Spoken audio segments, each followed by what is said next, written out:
요한복음 14장 1절부터 11절까지 말씀을 함께 나누겠습니다. 신약성경 171쪽에 요한복음 14장 1절부터 11절까지의 말씀을 함께 보겠습니다.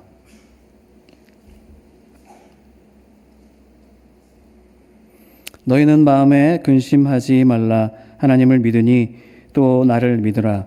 내 아버지 집에 거할 곳이 많도다. 그렇지 않으면 너희에게 일렀으리라.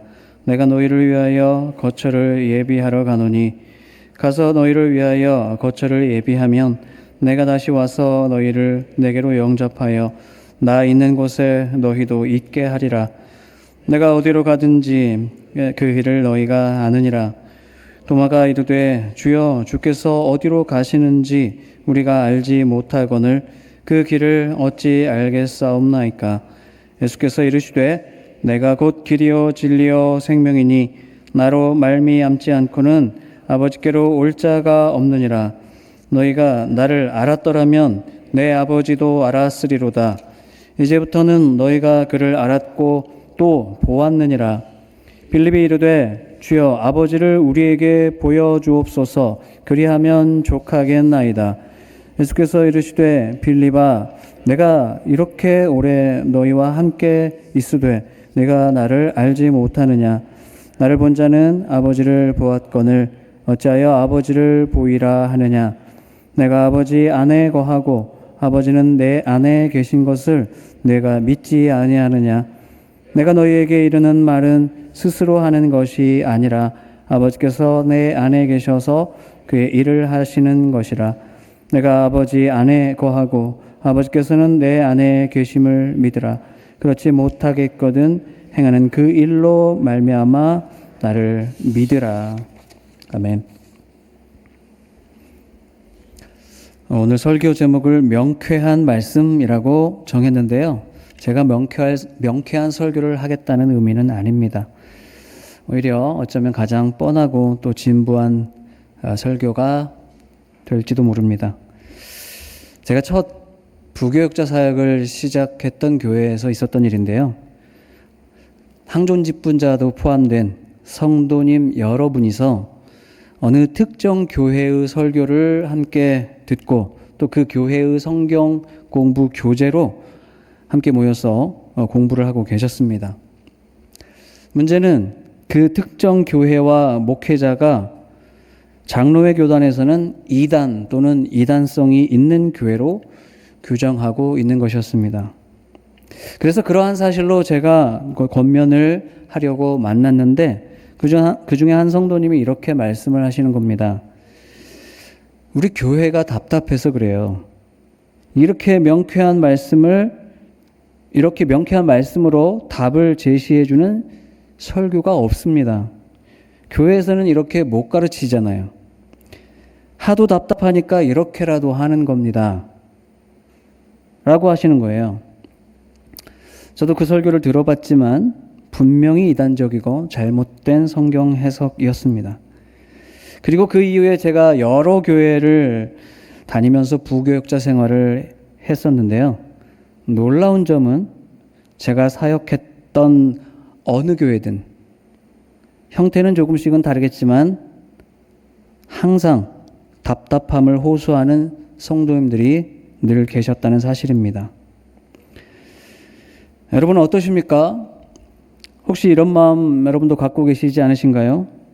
교회를 다니기는 다니는데 뭔가 시원치가 않다. 설교도 맨날 비슷하고 찬양도 늘 그 찬양이고 예배를 드려도 별로 달라지는 게 없다. 그러면서 꼭 이렇게 뒷말이 있습니다. 옛날에는 안 그랬는데. 더 나아가서는 다른 교회는 어떨까? 더 은혜로운 곳이 있을까? 더 나아가서는 내가 지금 뭔가 잘못 믿고 있는 건 아닌가? 저도 설교를 하는 사람으로서 이런 생각을 해봅니다. 강단에서 전해지는 말씀이 정말 사람들에게 도움이 될까? 설교가 성도들의 삶을 변화시킬 수 있는 힘이 있을까? 여러분, 우리는 왜 신앙생활에 만족을 하지 못할까요? 왜 늘 뭔가 명쾌하고 더 확실한 답을 찾고 듣고 싶어 할까요? 정말로 우리에게 명쾌한 답이 필요할까요? 아니면 이미 있는 답을 제대로 보지 못하고 있지는 않을까요? 사랑하는 여러분, 여러분은 명쾌한 인생의 답을 찾으셨습니까? 여기에는 저보다 더 오래 사신 분도 많고 신앙생활을 더 오래 하신 분도 계신 것 같습니다. 어떻게 더 오래 사셔보니까, 오래 신앙생활 해보시니까 그 대답을 좀 찾으셨습니까? 누구라도 젊건 나이 들었건 인생에 대한 명쾌한 대답을 듣고 싶어 합니다. 오늘 본문 5절에도 보면 예수님의 제자 도마도 역시 예수님께 이렇게 질문하거든요. 5절 말씀입니다. 도마가 이르되 주여 주께서 어디로 가시든지 우리가 알지 못하거늘 그 길을 어찌 알겠사옵나이까. 도마가 하고 있는 이 질문은 그냥 단순하게 당장 앞으로의 일정 또 예수님의 스케줄에 대해서 묻는 게 아니죠. 어쩌면 인생에 대한 근원적인 질문처럼 보입니다. 여러분, 예수님의 제자들은요, 모든 것을 버리고 예수님을 지금 따르고 있는 겁니다. 어떤 제자는 안정된 수입이 있음에도 직장을 버렸고, 어떤 제자는 부모와 형제조차도 버렸습니다. 예수님을 따르는 것이 지금 이 삶보다 더 가치 있다고 여겼기 때문에 다 그렇게 시작한 겁니다. 다 던지고 따라왔으니까 이제 그들의 인생은 완전히 예수님께 달려 있는 겁니다. 그런데 오늘 우리가 읽었던 본문 말씀 바로 앞에는요, 예수님이 깜짝 놀랄 만한 말씀을 하고 계시거든요. 제자들 중 하나가 나를 배신할 것이고 예수님은 곧 죽게 될 것이라는 말씀이었습니다. 제자들은 당혹스러울 수밖에 없었습니다. 그동안 다 버리고 예수님만 따라왔던 이 삶이 시간이 아까울 수도 있고 허무하게 느껴질 수도 있고 이제 예수님이 없다면 어떻게 앞으로 살아야 될지 막막했을지도 모릅니다. 그러니까 오늘 5절에 도마가 하고 있는 질문은 어쩌면 이런 의미일 것입니다. 주여, 우리는 어떻게 살아야 됩니까? 이제 어디로 가야 옳게 가는 것입니까? 여러분, 이 질문은 오늘 우리 삶의 질문이기도 하지 않습니까? 어떻게 해야 내 인생을 더 잘 살 수 있든지, 어떻게 사는 것이 더 나은 삶을 사는 것인지 누가 좀 시원하게 가르쳐 줬으면, 인도해 줬으면 좋겠다는 생각을 합니다. 그렇지 않습니까? 그래서 하나님께 예배하면서 설교를 들으면서 그 명쾌한 해답 좀 듣고 싶은 것이 자연스러워 보입니다. 성경 말씀 안에는 인생의 그 모든 대답이 다 담겨 있기 때문에 그러므로 바로 그 대답을 잘 찾아서 잘 요리해서 듣는 사람들에게 잘 먹여주기를 설교자에게 기대하잖아요.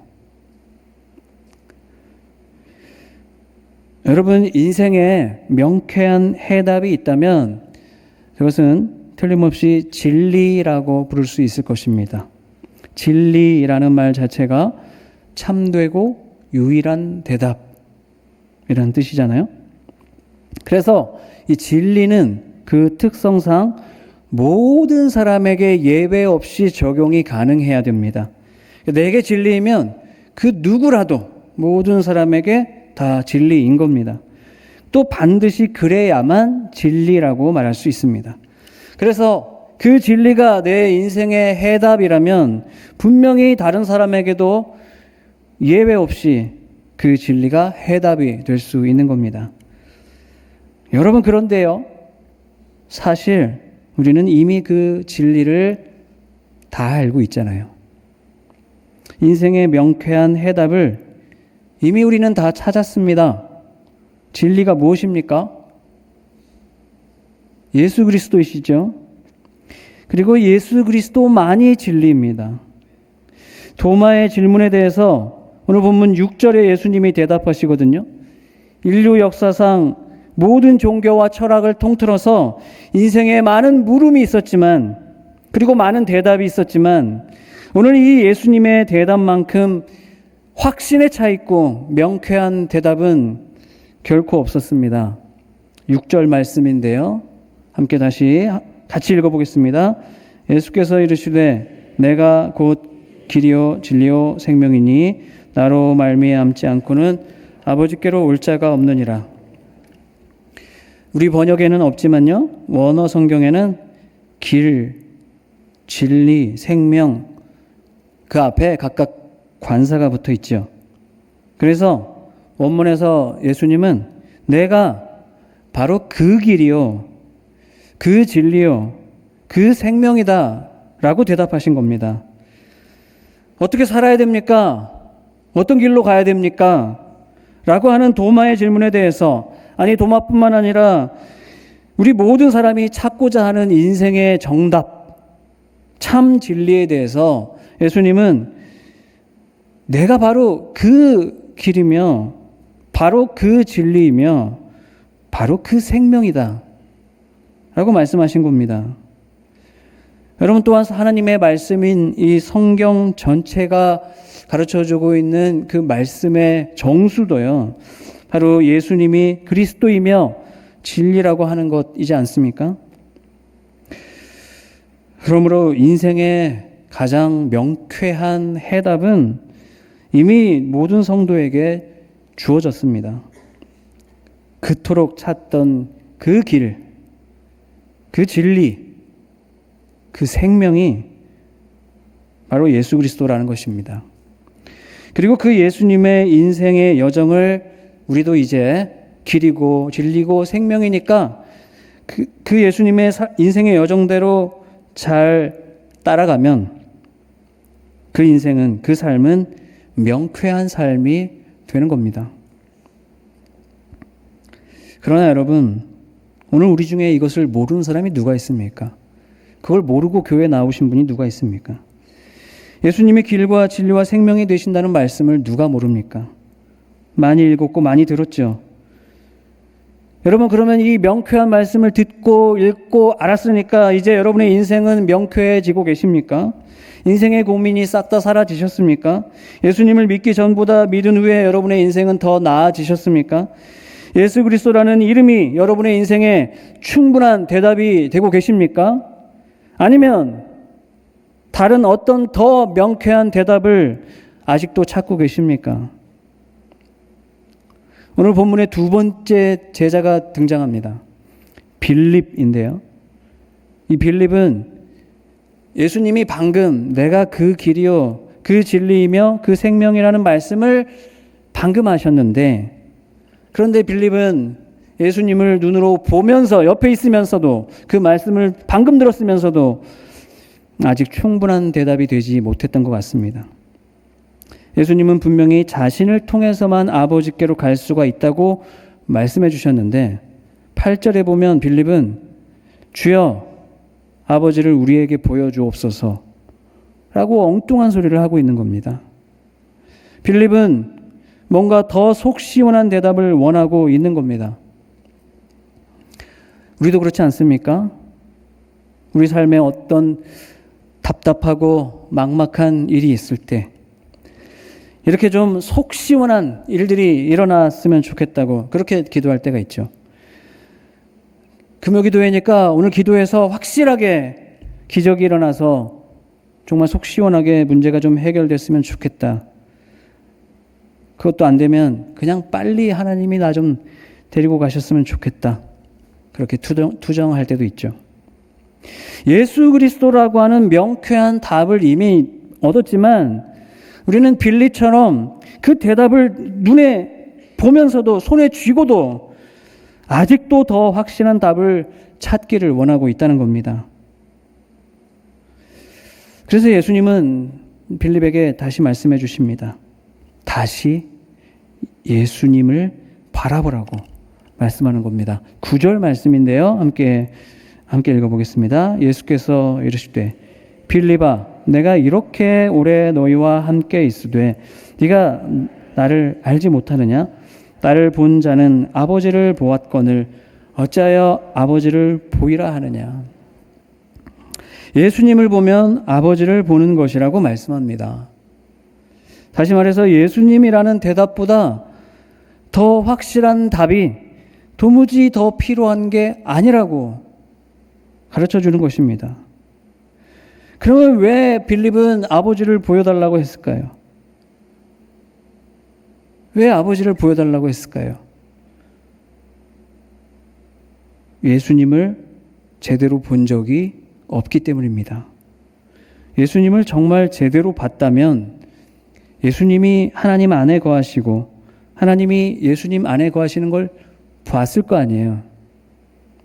예수님을 정말로 봤다면 예수님 안에 계시는 하나님을 봤을 것 아닙니까? 그런데 제자로서 누구보다도 가까이, 우리는 예수님을 본 적도 없지만 예수님을 옆에서 가장 지근거리에서 열심히 따라다녔지만 이제껏 딴 곳만 봤다는 겁니다. 그래서 10절 중간에 보면요, 예수님은 그 이유에 대해서 사실은 믿지 않기 때문이라고 하시거든요. 10절 말씀 한번 다시 보실까요? 함께 봅니다. 내가 아버지 안에 거하고 아버지는 내 안에 계신 것을 네가 믿지 아니하느냐? 네가 믿지 아니하느냐? 안 믿니? 예수님은 믿으라고 말씀합니다. 예, 믿지요. 그런데 예수님은 믿으라고 하십니다. 정말로 믿으라고 하십니다. 예수님이 바로 그 충분하고 명쾌한 해답인 것을 믿으라는 겁니다. 사랑하는 여러분, 저와 여러분 모두가 다 정말로 믿게 되기를 바랍니다. 예수님을 믿으십시오. 아니, 섣불리 대답하지 마시고 이미 믿고 있다고 생각하지 마시고 내가 믿으니까 교회 다니지 하지 마시고 정말로 믿으십시오. 예수님만이 유일한 진리이며 내 인생의 정답이라고 정말로 인정하시기 바랍니다. 그리고 정말로 그렇게 믿는다면 길 되신 예수님의 삶, 일 되신 예수님께 내 삶을 다 맡겨드리고 그리고 예수님의 그 뒤를 따라 살아가는 겁니다. 그러면 명쾌한 인생이 되는 겁니다. 더 나은 삶을 살아갈 수 있는 겁니다. 오늘 우리가 다 예수님을 믿는 것 같지만 아직도 풀리지 않는 문제가 남아있는 것 같고 신앙생활이 여전히 답답하게 느껴지는 것은요, 어쩌면 사실 믿지 않기 때문인지도 모릅니다. 안 믿고 있기 때문인지도 몰라요. 오늘 본문의 도마와 빌립의 모습을 통해서 이 믿음 없는 모습을 저는 두 가지로 정리해 보았습니다. 먼저는요, 예수님을 믿어도 우리 인생이 명쾌하지 않는 이유, 사실상 안 믿는 것 같은 이유는 예수님의 이름이 진부한 이름이 되었기 때문입니다. 아무리 맛있는 음식도요, 그것을 삼시세끼 365일 계속 먹으라고 하면 며칠 만에 무덤덤해지고 그리고 결국에는 토할 만큼 질려버리게 될 것입니다.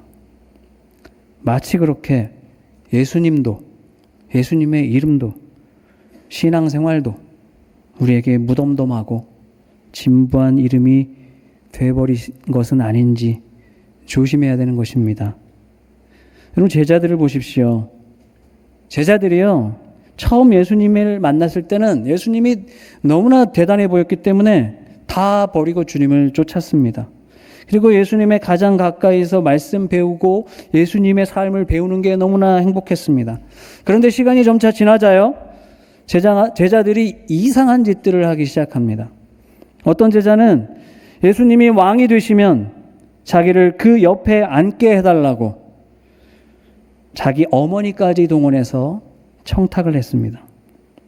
어떤 제자는 자기들을 거부했던 어떤 마을에 대해서 주님께 불을 내려서 진멸시켜버리자고 감히 예수님께 그런 제안을 했습니다. 어떤 제자는 예수님을 배신했고 어떤 제자는 예수님을 모른다고 저주하며 부인했습니다. 처음 예수님을 만났을 때의 감동과 충격이 시간이 지나면서 사라져버리고 아무것도 아닌 게 되어버렸습니다. 그래서 예수님의 가르침을, 예수님의 삶을 옆에서 보고 들으면서도 다 잊어버리고 말도 안 되는 엉뚱한 짓을 하고 있는 겁니다. 오늘 도마를 보십시오.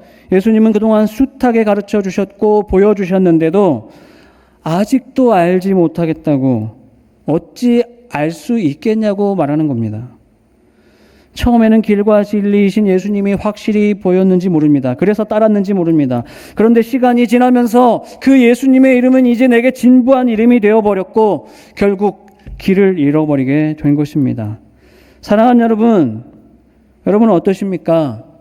예수님을 처음 만나셨을 때의 그 감동과 충격을 지금도 고스란히 간직하고 계십니까? 지금 예배하시면서 하나님을 만나는, 여기가 하나님을 예배하는 자리라고 하는 그 기대와 설렘 속에서 예배하고 계십니까? 찬양의 감동이 있으십니까? 설교를 통해서 명쾌한 답을 듣고 계십니까? 그런 예배를 드리고 계십니까? 여러분, 최고의 설교자는 누구일까요? 예수님이죠. 틀림없이 예수님일 겁니다. 그러면 예수님 다음으로 훌륭한 설교자는 누구일까요? 아마 사도들일 것입니다. 그런데 사도들이 어떤 설교를 했습니까? 예수 그리스도의 십자가와 부활, 이것이 전부죠. 이것이 사도들의 설교의 전부입니다. 사도들의 설교에 한 번에 몇천 명씩 회개하는 역사가 일어났던 것은 그들이 무슨 설교를 막 시원하고 잘 풀고 유쾌하고 재밌게 너무나 듣기 좋게 설교를 잘해서 그런 것이 아니잖아요. 빵빵한 찬양팀이 받쳐줘서 막 흥을 잘 돋고 와서 말씀도 잘 들어온 게 아니잖아요. 사도들의 설교가 명쾌하고 은혜로웠던 것은 그들이 전한 예수 그리스도의 이름이 명쾌한 이름이었기 때문입니다. 사랑하는 여러분, 모든 예배 가운데 오직 예수님을 다시 생각하시기 바랍니다. 예수님께만 집중하시기 바랍니다. 비단 설교 시간만 아니라 모든 시간에 진실로 살아계시는 예수님을 새롭게 만나실 수 있기를 바랍니다. 찬양하는 시간에 예수님을 만나십시오. 맨날 부르는 찬송이라고 해서 진부한 찬송이 따로 있습니까? 모르는 찬양이라고 못 부를 찬양이 따로 있습니까? 가사에 집중하고 진심을 다한다면 수백 번을 불러도 새 노래 같고 처음 불러도 거기 감격이 있는 것입니다. 설교가 매번 같다고 진부하게 생각하지 마십시오. 물론 말씀을 들을 때 감동이 있으면 좋죠. 재미도 있으면 좋죠. 그런데 여러분, 그런 게 은혜가 아닙니다. 진짜 은혜는 들은 말씀을 실제로 순종하며 살아갈 때 그게 진짜 은혜죠. 삶으로 말씀을 살아내야 그 말씀이 진짜 내게서 풍성한 생명이 되죠. 들을 때 재밌고 들을 때 감동 있는 게 무슨 은혜로운 설교입니까? 어떤 목사님이 한 달 동안이나 서로 사랑하는 주제로 같은 본문으로 내내 똑같이 설교를 했다고 합니다. 한 성도가 와서 목사님 너무 하십니다. 설교 준비 안 하세요? 왜 똑같은 말씀만 그렇게 계속 하십니까? 그렇게 따졌답니다. 그랬더니 목사님이 서로 사랑하라고 한 달 동안이나 설교해도 성도들이 사랑을 하지를 않는데 어떻게 다른 설교를 할 수 있습니까? 라고 대답하셨다는 거예요. 우리의 신앙생활이 진부해지는 이유는 매번 똑같은 설교, 뻔한 설교만 듣기 때문이 아닙니다. 아무리 말씀을 들어도 삶에 적용한 적이 없기 때문에, 삶이 변하지 않기 때문에, 그래서 진부해지는 것입니다. 어떤 말씀이든 주어진 말씀을 통해서 계속 예수님을 새롭게 만나고 주님의 삶을 본받아서 실제로 삶에 적용하여 살아낼 때 거기에 명쾌한 삶이 있는 줄 믿습니다. 두 번째로 예수님을 믿고도 인생에 명쾌함이 없는 이유는 예수님만으로는 부족하다고 여기기 때문입니다. 예수님을 믿는 것 외에 다른 무언가가 더 있어야 그래야 안심할 수 있다고 생각하는 겁니다. 여러분, 이것은 큰 불신앙입니다. 빌립은요, 예수님을 지금 보면서도 예수님을 눈앞에 두고도 하나님을 보여달라고 했습니다. 지금 자기 눈앞에 있는 예수님으로는 부족하다는 뜻 아닙니까? 예수님이 나를 봐라. 아니, 부족해요. 그걸로 안 돼요. 라고 하는 것 아닙니까? 예수님 자신을 믿으라고 하신 것은 예수님만으로 충분하다는 것을 믿으라는 말씀인 거거든요. 요한복음이 쓰여질 당시에 유행했던 사상이 있습니다. 영지주의라고 하는 건데요. 영지주의 사상은 비밀스럽고 신비로운 어떤 영적인 지식을 추구하고 그 영적인 지식을 배우고 얻어야 그래야 구원에 이를 수 있다고 하는 헬라 문화로부터 들어온 이단적인 사상이었습니다. 이 영지주의가 교회 안에까지 들어와서 성도들의 신앙을 혼란스럽게 만들었던 거예요. 그래서 신약 성경에 등장하는 대부분의 이단은 바로 영지주의 이단입니다. 성도들이 왜 영지주의에 빠졌을까요? 왜 이단에 빠질까요? 지금 예수 그리스도를 믿는 것만으로는 구원이 충분하지 않다고 의심했기 때문입니다.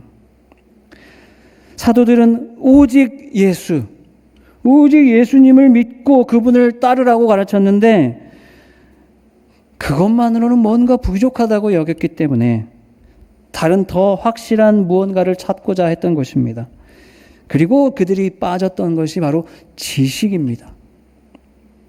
예수 그리스도의 은혜가 아니라, 거저 주시는 은혜가 아니라 내가 노력하여 취하고 쌓을 수 있는 지식을 통해서 구원을 얻으려고 했던 것입니다. 그래서 영지주의는 이단인 겁니다. 혹시 여러분은 신앙생활을 하시면서 답답함을 느끼실 때가 있지 않으십니까? 과연 이렇게만 해도 잘 믿는 것일까? 이렇게 신앙생활을 하고 있는 게 과연 충분할까? 내가 뭔가 놓치고 있는 건 아닐까? 내가 해야 되는 게 있는데 못하고 있는 건 아닐까? 이런 고민을 하지 않으십니까? 사랑하는 여러분, 만약 여러분이 정말로 예수님의 은혜로만 구원받는다는 것을 믿으시고 오늘 예수님의 말씀에 순종해서 사랑과 용서의 삶을 살고자 하신다면 단언컨대 그것으로 충분합니다. 이단들이 유혹하는 것을 보십시오. 한결같이 지금 이 신앙생활에 대해 의심하게 만들거든요. 자꾸 두려움과 염려를 심어줍니다. 아니, 성경 해석할 수 있어? 요한계시록 풀이할 수 있어? 말씀도 모르면서 어떻게 잘 믿고 어떻게 당당하게 구원받을 수 있겠냐고 혼란하게 만들죠. 이 시대가 이렇게 어둡고 지금 종말이 가까워져 가고 있는데, 아니, 이 시대의 끝에서 아무 준비도 안 하고 아무 대비도 안 하고 그냥 그렇게 하던 대로 신앙생활을 하면서 어떡할 거냐고 겁을 줍니다. 제가 이런 말만 해도 겁을 먹는 분들이 계세요. 마치 홈쇼핑에 물건을 막 쌓아놓고 지금 안 사면 손해봅니다.